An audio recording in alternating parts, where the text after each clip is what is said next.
ተመልሼ የመጣሁበት ዋነኛው ምክንያት ምንድነው? የትላንት የተለቀቀውን ቪዲዮ አይታችሁታል። ያ ነገር ስላናደደኝ ስላበሳጨኝ ሩታን ለማውራት መጥቻለሁኝ። ሩታን ወደ ቤት ሳይሆን ወደዚህ ሳይሆን መመለስ ያለብን ወደ ቀድሞ ቤቷ ለመመለስ ነው የመጣሁት። ምክንያቱም ጥሩ አፓርትመንት ተከራይቼላት እዛ ልትኖር ነበር ሀሳባችን እና ነገሮች ሲስተካከሉ ደግሞ ወደ ካናዳ ልትሄድና ሀሳብ የነበረውና ሩታና ዳኒ ተያይዘው ከሀገር ሊወጡ መሆኑን ሰምቻለሁ ማለት ነው። በዛሬው ዕለት ዳኒ ሩታን ቤቱን አስለቅቋት ወደ ራሱ ጋር አፓርትመንት ተከራይቶላት ይዟት እንደወጣ ሰምተናል ማለት ነው። ከዛም ደግሞ እነዚህ ልጆች አንድ ላይ ተያይዘው ከሀገር ሊወጡ መሆኑን ሰምተናል ማለት ነው። ይህንን ቅድመ ዝግጅት ዳኒ ከረጅም ጊዜያቶች በፊት እንደጀመረና ሩታን በመሀል ወደ ውጭ ሀገር ሊሄድን ያለችበት ትልቁ ሪዛልት ወይም ትልቁ ምክንያት ዳኒ የጀመረው ፕሮሰስ እንደሆነ አረጋግጠናል ማለት ነው። እና ይሄ ነገር እንዴት ነው እየሄደ ያለው? እነዚህ ሰዎች የምርም አምርረው ከሀገር ሊወጡ ነው እንዴ? እኛን ትታችሁ ካናዳ ልትሄዱ ነው እንዴ? የምሬን እኮ ነው፣ ግራ እየገባኝ ነው። ለማንኛውም ማለት ነው አብርሃም በጣም ሲደነፋበትና በባለፈው ያዙ ይልቀቁኝ ሲልበት የነበረበት ትልቁ ምክንያት ምንድን ነው? በቤቴ ውስጥ እንደፈለግሽ መሆን አትችይም ነው በቃ እያለ ያለው በዋነኝነት ማለት ነው። አንተ እንደፈለክ ይሁን እኔ እንደፈለኩ ማልሆነበት ምንም አይነት ምክንያት የለም ብለዋለች። አሁን ላይ ደግሞ አብርሃም እንደ ምክንያትነት እያቀረበ ያለውን ቤቱን ለቃ ወጣ ከዳኒ ጋር አብራ መሆኗን ሰምተናል ማለት ነው። እኔ መብቷ ነው፣ እግዚአብሔርን እሱ ከሀገር እየዞረ እንደፈለገ ይንበላጠጣል። ከአዲሱ ፍቅረኛው ጋር ቫላንታይንን ያከብራል። እሷ ልትታሰርበት የምትችልበት ምንም አይነት ምክንያት የለም። በቃ መብቷ ነው። እሱ የሚያደርገውን ነገር እሷ ለምንድነው ማድረግ የሚያቀታት? ለምንድነው እሱ የሚያደርገውን ነገር ማድረግ የሚያቀታት? በነገራችን ላይ ማለት ነው ወደ እንትን ነው የሄዱት ይመስለኛል፣ ደብረ ዘይት ነው የሄዱት እንትና አብርሃምና ሄርሜላ እና ቫላንታይንስ ዴን የመጀመሪያው የፍቅረኛሞች ቀንን እያከበሩ ነው ማለት ነው። እና ትላንትና ሁላችንም እንደምናውቀው በዓለም አቀፍ ደረጃ የቫላንታይን ዴይስ ወይንም የፍቅረኛሞች ቀን ተከብሯል እና ያንን የፍቅረኛሞች ቀንን አስመልክተው ሪፍሬሽ ሊያደርጉ ከከተማ ወጣ ብለዋል እና እሱ ከከተማ እየወጣ ገንዳ ውስጥ እንደፈለገ ይሆናል፣ የፈለገውን ነገር ማድረግ ይችላል። እሷ ዳኒን ሰላም ማለት አትችልም፣ ዳኒን ወደ ቤቷ መጋበዝ አትችልም፣ የፈለገችውን ነገር ማድረግ አትችልም።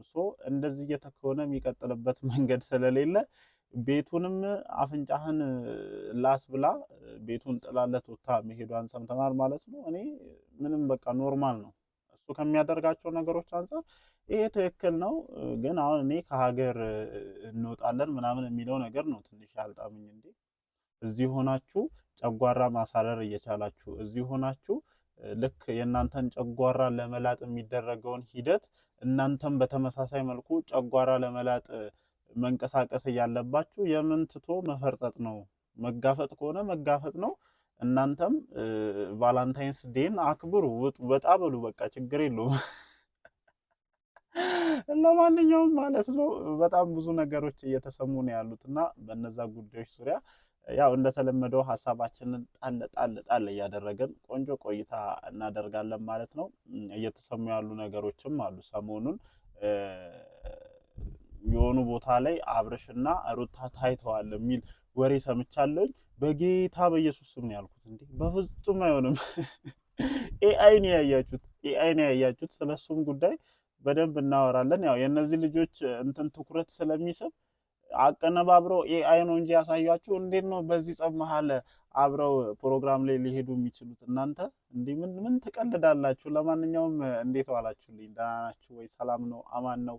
አሸወይና ነው እንዳልኳችሁ በመግቢያ ላይ ባነሳዋቸው ሀሳቦች ዙሪያ እንደተለመደው ሀሳባችንን ጣል እያደረግን ቆንጆ ቆይታ እናደርጋለን ማለት ነው። እስኪ በመጀመሪያ ከሰሞኑ መነጋገሪያ ከነበረው ጉዳይ እንጀምርላችሁ። የማን ናቸው እነዛ ሁለት ጥንዶች? ጃም ፋሚሊ ወይም ከዚህ በፊትም ከአብርሃምና ከሩታ ጋር ቪዲዮ ሰርተዋል፣ የዩቲዩብ ቪዲዮ ማለት ነው። እና ቲክቶክ ላይም በጣም ታዋቂ ናቸው። ቢግ ሳይዝ ባለ ቢግ ሳይዝ መቀመጫ ያላት አንድ ሴትና አንድ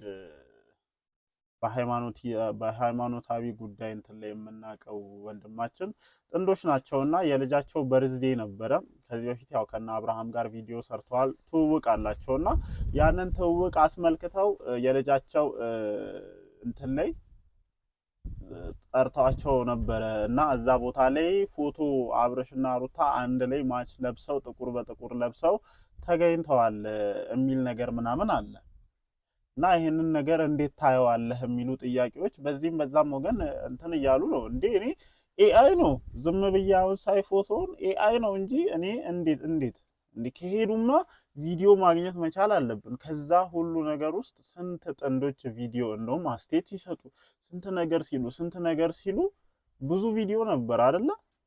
አሁን የነሱ ፎቶ ብቻ ለምን ሆነ ነው የመጀመሪያው ትልቁ ጥያቄ። ደግሞ ሁለቱም እንደ ትውውቃቸው ብቻ ለብቻ ተጋብዘው ሄደው ሊሆን ይችላል። አሁን ብቻ ለብቻ ተጋብዘው ሄደውም ሊሆን ይችላል፣ አናቅም። ግን እኔ ዝም ብዬ ሳየው ኤአይ ነው የሚመስለኝ የእነሱን ፎቶ በዚህ ፕሮግራም መሀል ላይ አስገብተው። ምክንያቱም ከዚህ በፊት ትውውቅ እንዳላቸው ይታወቃል፣ አብሮ ቪዲዮ መስራታቸው ይታወቃል። አሁን ደግሞ የእነዚህ ልጆች መሀል ያለው ጸብ ወይም ኢሹ ይታወቃልና አስገብተው ፎቶ ላይ ደርገም አድርገው እነዚህን ሰዎች ጥቁር አልብሰው ለጥፈዋቸውም ሊሆን ይችላል የሚል ሀሳብ ነው አሁን እኔ ያለኝ። ማለት ኤአይ ነው። በፍጹም እነዚህ ልጆች አብረው አይደሉም። የምሬን ነው የምላችሁ። እንዴ አይደሉም፣ ኤአይ ነው። እና ይህንን ነገር የምታምኑ ሰዎች እናንተ አምናችሁ ደግሞ እኔን ለማሳመን የምትሞክሩ ሰዎች እረፉ። እኔ ኤአይ ነው አብረው አልነበሩም ብዬ ተቀብያለሁኝ። እንደውም ኤአይ ካልሆነ ራሱ ሊሆን ይችላል ብዬ እያሰብኩ ያለሁት ምንድነው ለየብቻ ተገኝቶ ሊሆን ይችላል፣ አይታወቅም። እንግዲህ ተጠርተዋል አይደለ? ለየብቻ እዚህ ፕሮግራም ላይ መገኘት ስላለባቸው ተገኝቶ ሊሆን ይችላል። እነዚህ ልጆች እኮ ተለያዩ እንጂ እንትን የለባቸውም አይደለ? በተገናኙበት ቦታ አብሮ ሊቀመጡ ይችላሉ፣ ሰላም ሊባባሉ ይችላሉ። ኢትስ ኖርማል የሆነ ነገር እኮ ነው። ይገናኛሉ እኮ ምን አብርሽና ሩታ እኮ ስንት የሚያገናኛቸው ጉዳይ አለ፣ ልጅ አለ ምናምን። እና ለየብቻ ለየግል ሄደው እዛ ቦታ ላይ ተገናኝተው አብረው ቁጭ ብለው በልተው ሊሆን ይችላል። እዛ ጋር ነገሮችን ላለማካረር ምናምንም አንድ ላይ ቁጭ ብለው ተመግበው ሊሆን ይችላል። በእንደዚህ አይነት መንገድ ለምንድን ነው የማታስቡት እናንተ? እና እኔ በቃ ያሰብኩት አሁን ወይ ኤአይ ነው ወይ ደግሞ እንደዚህ ነው ማለት ነው። እኔ የተረዳሁት እንደዛ ነው። እና ያው ስለዚህ ጉዳይ ለምንድን ነው ዝም ማለት የፈለግከው ምናምን እያላችሁኝ ስለሆነ ምላሽ መስጠት አለብኝ ብዬ ስላሰብኩኝ ነው። ወደ ዋናው ነጥባችን ስንመለስ እንግዲህ ዳኒ ሩታን ከቤት አውጥቷታል። አፓርትመንት ተከራይቶ ዛሬ ነው እቃቸውን ይዘው ልዑሌን ይዘው ወደ አዲሱ አፓርትመንት ተሸጋግረዋል። ከቤት መውጣት ብቻ አይደለም፣ ከዚህ በኋላ ካናዳ እስክንሄድ ድረስ የምንቆይበት አዲሱ አፓርትመንታችን ነው ሲሉ ነበረ። ፕሮሰሳቸው ከዚህ ቀደም ከረጅም ጊዜ በፊት መጀመሩን እና እኛ እዚህ ጋር መተን የካናዳ ፕሮሰስ እንዴ በሁለት ቀንና በአንድ ቀን ነው እንዴ ምናምን እንደምንለው እንዳልሆነ ግልጽ ማብራሪያ ሰጥተውናል። ረጅም ጊዜ የተጀመረ ነው። እቺ ልጅ ቡታጅራ ሆና እንኳን ፕሮሰስ ተጀምሯል፣ ፕሮሰስ እንዲህ ነው ምናምን የምትለው ከዳኒ ጋር ኮሚኒኬት እንዳላቸው ነው አሁን ላይ መረዳት የቻልኩት። እንደዛ ነው አሁን እየተረዱ ያለሁት። እና ይሄ ነገር ምናልባትም እውነት ሊሆን ይችላል። እነዚህ ልጆች ዝም ብሎ ተነስተው የሆነ ቀንኛ ከእንቅልፋችን ብድግ ስንል ኤርፖርት ላይ ካናዳ እየሄድን ነው ብለው ሊሳፈሩብን ይችላሉ። አብርሽም ይሄንን ነገር በእንትን በአይነ ቁራኛ ብትከታተል የተሻለ ነው።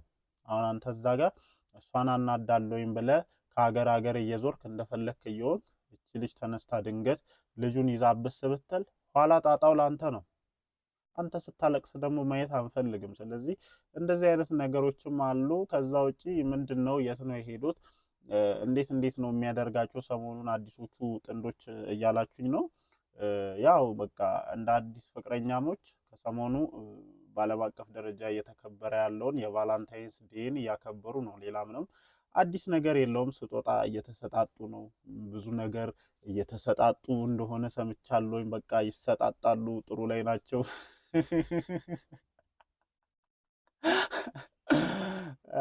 እና ቫላንታይንስ ዴይን ለማክበር ነው የወጡት። ያው አብዛኛውን ነገር ጠቅለል ያለውን ስለ ጉዟቸው ስለተሰጣጡትም ነገር ምናምን ጠቅለል ያለ ቪዲዮ ዛሬ ምሽት ይለቀቅላቸዋል። ያው እዩልኝ እያሉ ነው። ኢንስታግራም በነሱ ፎቶ የተጨናነቀው፣ ቲክቶኩም እንደዛው ነው።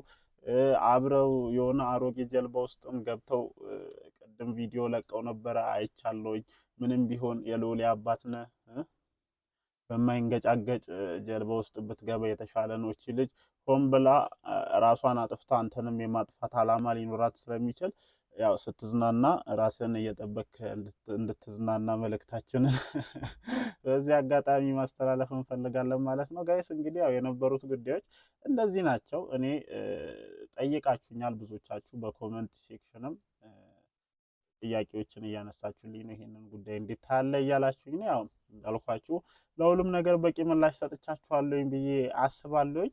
አትሳቅ ምናምን የምትሉኝ ሰዎች አላችሁ። እኔ እየሳቅኩ ነው ቪዲዮ የምሰራው፣ እያለቀስኩ አልሰራም። የምሬን ነገ አለቅስላችኋለሁ ያልኳችሁ ሰዎች አውቄን ያልኳችሁና ለማንኛውም ወዳችኋለሁ። ምሽት ያው የቫላንታይንስ ዴውን ቪዲዮ አስመልክቶ ወይ በሄርሜላ ወይ በአብርሽ ቻናል ላይ ቪዲዮ ይለቀቃል።